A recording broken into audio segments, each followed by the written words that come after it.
Assalamualaikum warahmatullahi wabarakatuh. Hamdan wa syukran lillah, amma ba'du. Pemirsa yang dirahmati oleh Allah Subhanahu wa taala, alhamdulillah bisa bertemu kembali. Mohon maaf baru upload kembali karena kesibukan yang lainnya. Mohon dukungan terus daripada antum semuanya yang menyaksikan video ini, yaitu dengan cara like, subscribe, dan share seluas-luasnya. InsyaAllah dengan kita semua itu akan menjadikan HP kita menjadi nilai ibadah, wasilah ibadah kita kepada Allah Subhanahu wa taala, karena konten channel Sunanul Huda TV adalah untuk syiar agama Allah Subhanahu wa taala. Pemirsa yang dirahmati oleh Allah Subhanahu wa taala, Allah Subhanahu wa taala memberikan fasilitas kepada kita yang begitu banyak. Jangan jauh-jauh kita diberikan fasilitas oleh Allah, mata kita, anggota tubuh kita yang ada sekarang ini, itu fasilitas dan nikmat dari Allah Subhanahu wa taala yang sangat besar, yang harus kita syukuri dengan sebaik-baiknya. Namun Allah Subhanahu wa taala menciptakan anggota tubuh ini sebagai fasilitas adalah untuk sarana ibadah kepada Allah Subhanahu wa taala. Karena semuanya akan diminta pertanggungjawaban di hadapan Allah Subhanahu wa taala.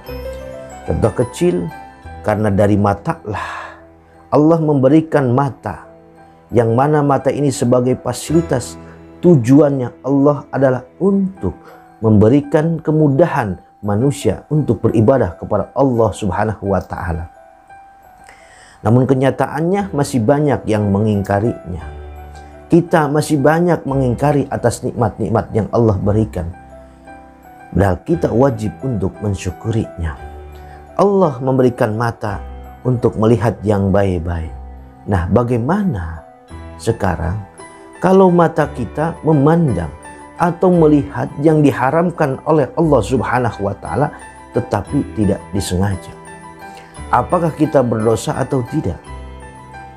Kalaulah kita melihat sesuatu yang diharamkan oleh Allah, misalkan ketika kita berjalan, di depan kita ada seorang perempuan yang terbuka auratnya, lalu kita melihatnya dengan spontan tidak sengaja, kita tidak berdosa. Itu pandangan yang pertama. Tapi kalau sudah memandangnya pandangan kedua, melihat aurat perempuan yang bukan muhrim kita, lalu dilihat lagi, bahkan sampai dilihatnya ditegesin, itu haram, itu berdosa pada Allah Subhanahu wa taala. Ya. Karena di zaman sekarang ini, naudzubillah summa naudzubillah, kita sebagai manusia yang beriman kepada Allah Subhanahu wa taala, banyak sekali godaannya, banyak sekali ujiannya jalan-jalan sana. Ya, kalaulah memang sesuatu tersebut, pandangan tersebut, penglihatan tersebut tidak disengaja, maka kita tidak berdosa.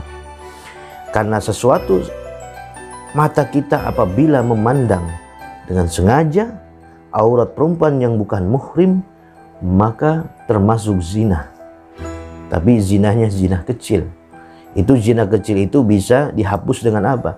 Dengan kita berwudu, ya, dengan kita berbuat kebaikan dan lain sebagainya. Tapi hati-hati, jangan menyepelekan dosa yang kecil, karena dosa kecil tersebut akan menumpuk dan akan menjadi dosa besar apabila tidak bertobat kepada Allah Subhanahu wa taala. Pemirsa yang dirahmati oleh Allah Subhanahu wa taala, Allah Subhanahu wa taala memberikan kepada kita mata. Jagalah mata kita dari penglihatan pandangan yang diharamkan oleh Allah Subhanahu wa taala. Karena semuanya akan bertanggung jawab di hadapan Allah Subhanahu wa taala. Ada dalam sebuah hadis Rasulullah sallallahu alaihi wasallam, ketika Rasulullah sallallahu alaihi wasallam berkata, "Ya Ali, janganlah engkau memandang satu pandangan kepada mengikuti pandangan kepada pandangan yang lainnya." Ya. Karena sebab pandangan yang pertama bagimu, pandangan yang lainnya bukan bagimu. Artinya apa? Pandangan yang pertama kalau tidak disengaja itu tidak berdosa. Pandangan yang kedua, pandangan yang ketiga disengaja, maka itu adalah yang diharamkan oleh Allah Subhanahu wa taala. Rasulullah Shallallahu Alaihi Wasallam bersabda dalam sebuah hadis, ada 3 golongan, ya, yang mana matanya tidak akan disentuh oleh api neraka. Salah satun la taro a'yunuhumun naro. Ada 3 golongan, ya katanya, yang mana matanya tersebut tidak akan tersentuh oleh api neraka. Mudah-mudahan kita termasuk golongan ini. Yang pertama kata Nabi, ainun harasat fi sabilillah. Mata yang berjaga untuk fi sabilillah, untuk berjuang di agama Allah Subhanahu wa taala.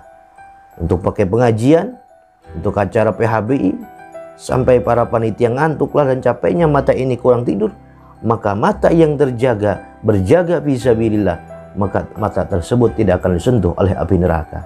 Alhamdulillahirabbil alamin. Yang kedua, wa ainun bakat min khasyatillah, yaitu mata yang menangis lantaran takut terhadap Allah Subhanahu wa taala. Takut di sini yaitu karena takut daripada siksa Allah, adab Allah kalau kita mengingkarinya. Kalau kita tidak menggunakan sebaik-baiknya mata ini, kita takut menangis terhadap dosa-dosa kita yang pernah kita berbuat, maka mata itulah terpelihara dari api neraka. Yang ketiga, yang terakhir, yaitu wa ainun kaffats an maharimillah.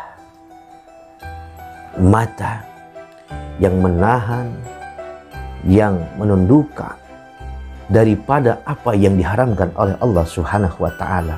Tuh. Apa yang diharamkan oleh Allah Subhanahu wa taala, mata ini dijaga. Jangan semau-maunya kita memandang aurat orang lain, apalagi perempuan yang bukan muhrim. Itu haram, kita akan berdosa. Oleh karena itu, jagalah mata kita, anggota tubuh kita. Karena dari pandangan mata lah turun ke hati. Banyak pelecehan seksual, kejahatan seksual, pemerkosaan, pembunuhan berawal dari pandangan mata. Sehingga timbullah syahwat, yang mana yang menggerakkan adalah qalbu, adalah hati. Maka oleh karena itu kita memohon kepada Allah Subhanahu wa taala agar diberikan keimanan yang kuat, istiqomahan dalam beribadah, agar kita terpelihara daripada api neraka. Amin ya Allah ya rabbal alamin. Sekian dari saya, mohon maaf al-baghir. Wassalamualaikum warahmatullahi wabarakatuh.